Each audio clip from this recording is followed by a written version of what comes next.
আসসালামু আলাইকুম রহমতুল্লাহ। বিএনপির জন্য অশনি সংকেত। মেজর ডালিমের যে ইন্টারভিউ, আর বিএনপি যে প্রায় বলে থাকে যে বিএনপির বিরুদ্ধে গভীর ষড়যন্ত্র চলছে, সেটা বিএনপি কি ইতিমধ্যে আরও বুঝতে পারলো মেজর ডালিমের ইন্টারভিউতে? অর্থাৎ এটা যে একটা খুব পরিকল্পিত একটা ইন্টারভিউ, এবং এই ইন্টারভিউটা যেটা ছিল সেটা পুরোটা জুড়ে আওয়ামী লীগের কিন্তু তেমন, বা শেখ মুজিবের পরিবার বা শেখ মুজিবের অনেক চেষ্টা করা হয়েছে চরিত্র খননের।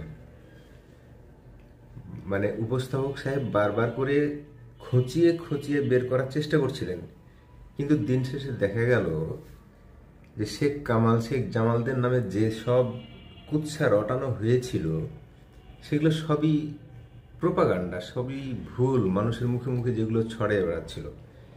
কিন্তু জিয়াউর রহমানকে উনি ইতিহাসের খলনায়ক বানাইলেন।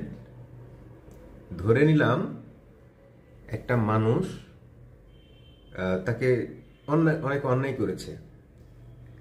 আচ্ছা, কোনো সেনাবাহিনীর কর্মকর্তা চাকরি করা অবস্থায় কোনো তারা পরিষদ গঠন করতে পারে? তো তার কোনো একটা পরিষদ গঠন করে সে যখন চাকরিচ্যুত হয়, তো এটা কি স্বাভাবিক নয়?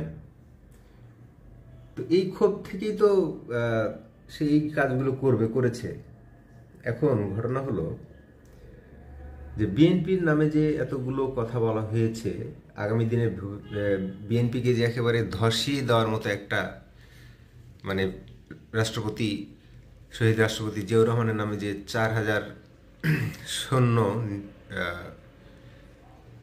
মেরে ফেলার যে কথাটি বলা হলো, এটা কেন বলা হলো? এটা হচ্ছে এই সময় এসে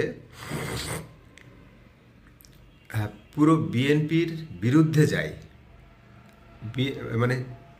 প্রেসিডেন্ট জিয়াউর রহমানের নামে অনেক কথা এখানে আসছে।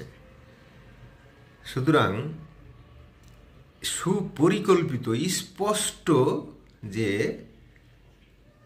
বিএনপিকে এখানে ছোটোখাটো হেয় করে এটা করা হয়েছে, এবং জামায়াত ইসলাম যে খুব সুপরিকল্পিতভাবে তাকে এখানে নিয়ে আসছে এই সময়টাতে, গুরুত্বপূর্ণ সময়টাতে, দেশবাসী এটাই অনুমান করে আর কি। বিএনপি